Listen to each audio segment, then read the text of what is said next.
This video will show you how to remove and replace the heating element on Kenmore 90 and Elite Dryers. Safety first, always disconnect power before servicing any electrical appliance. And remember, when you open these machines up, the internal parts and the edges on the inside are very sharp and they will cut you and cause serious injury, so be careful not to get cut.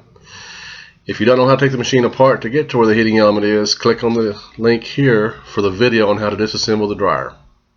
Okay, this video we're going to show you how to change the heating element on the Kenmore 90 or Kenmore Elite Dryer. We've got it disassembled already. If you don't know how to disassemble and get to the heating element, then see the video in the link there and get it down to this point so you can actually work on it. We have wires here. Of course, this machine is not plugged in. Make sure you unplug your machine before working on it. Here's the fuse, thermostat, and here's the heating element connections on the wires. This is the box that the heating element goes into. Okay, so we need to remove the wires first, and you want to take a picture before you remove these wires so you'll know exactly how they go back. Or you can just, they're pretty much in pairs anyways, but you just lay them aside the same way they're on here. And when you're removing these wires, use a screwdriver and pry it like that to get it going. If you just jerk on the wire, especially if you pull it like from here, you can pull the connection, the little terminal end off of the wire. So you don't want to cause any damage to a wire. Sometimes you can wiggle them like this and they'll come off easily enough as well. So it just depends on what you're dealing with. Okay, get all the wires off. And once the wires are removed from the components that are on the heating element box, we want to undo the two screws at the base here that hold this stand or mount, because there's other screws inside there too that we're going to have to get to that are hard to get to. So we'll do these first. They're 1/4 inch. The easiest way to get in there is to pull these screws off at the bottom. Okay, now that the bottom is loose, this is just slid up into this heat riser tube, so we're just going to lift up and twist out a little bit. See the little tab there? When you're putting it back together, it just goes back in there like that. So I pulled the whole assembly off, and now I can handle it a lot easier. I don't even have to take these two screws off here. I'm just going to remove this front plate, this one screw here.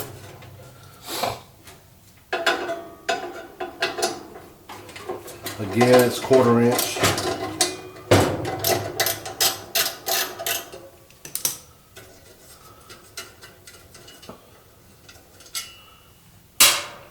And it just slides right off. There's a little tab there. Take it off. Okay, once that reflector shield is off, you now expose the heating element coils on the inside of the heat box. Like I said, you can leave this on. It's not going to be in the way or anything. To change the heating element, from this point I'm going to turn the camera off and get a better angle sitting on a table so we can see what I'm doing to it. Okay, I've got the heating element box out of the dryer and I got it over here on this table where I can work on it. The first thing I'm going to do to change this heating element, there's a screw right here that's in between the thermostat and the ceramic and the mounting terminals or for the wires of the heating element itself. That screw is holding the heating element in place inside this box. So the first thing we have to do before we can change the heating element is remove that screw. It's 1/4 inch.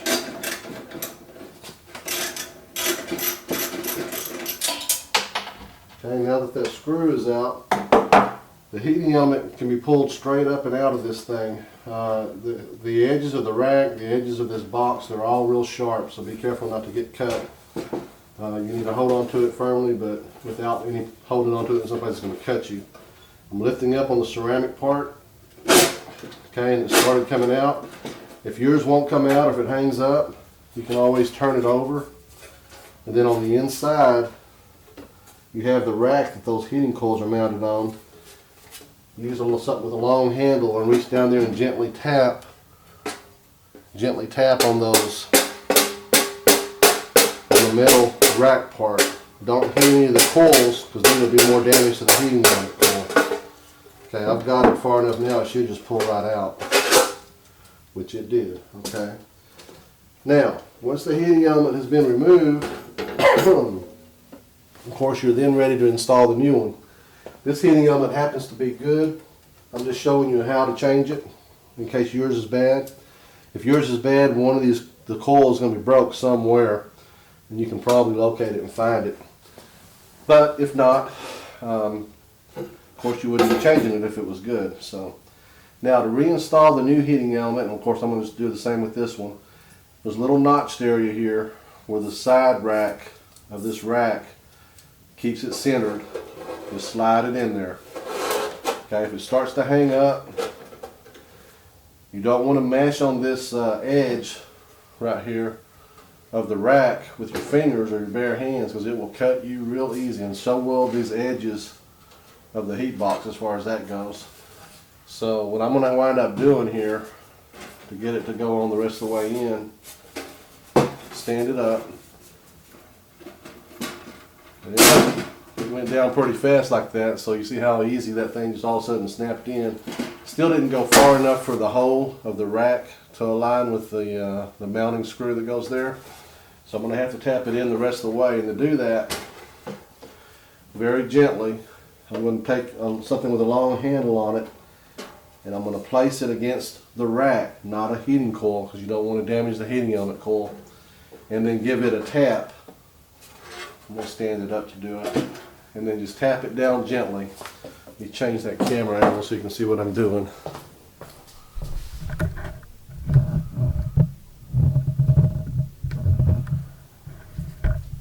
Okay, now, like I said, I'm going to very gently put that against the rack, hold it firmly in place, and then with a hammer I'm going to gently tap on it and tap it down the rest of the way that it needs to go until it bottoms out. It's bottoming out right here. Now on the side, that hole pretty much lined up just about perfect. It needs to go in just a tiny bit more. So I'm going to give it just a little more, and there it is, it's lined up. Okay, once that hole's lined up, you've got your heating element installed. Go ahead and reinstall that screw that holds it in place.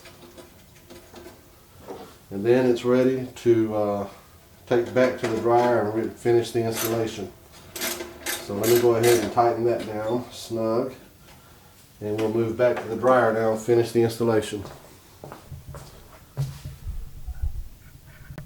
Okay, now that the heating element's been changed, I'm ready to finish with the installation of this heat box and heating element assembly and the wiring, and then put the dryer back together, of course. So the first step is to reinstall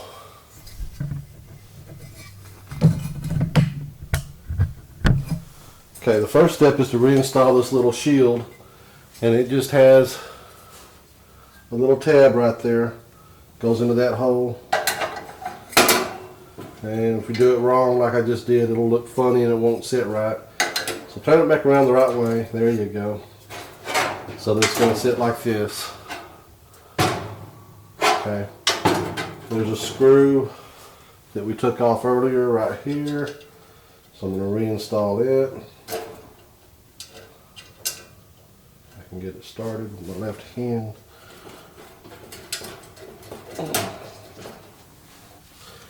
Okay, so just finished installing that screw.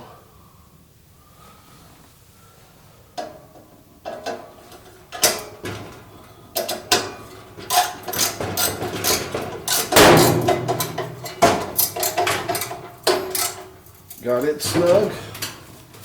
Okay, the next thing you want to do to install this is make sure this tab goes inside in the center there. Just turn it a little bit so you can twist. Get the whole thing in there. Now the bottom holes of this bracket lined up on the bottom of the base of the machine just fine. So it's right exactly where it needs to go. And go ahead and start those two screws.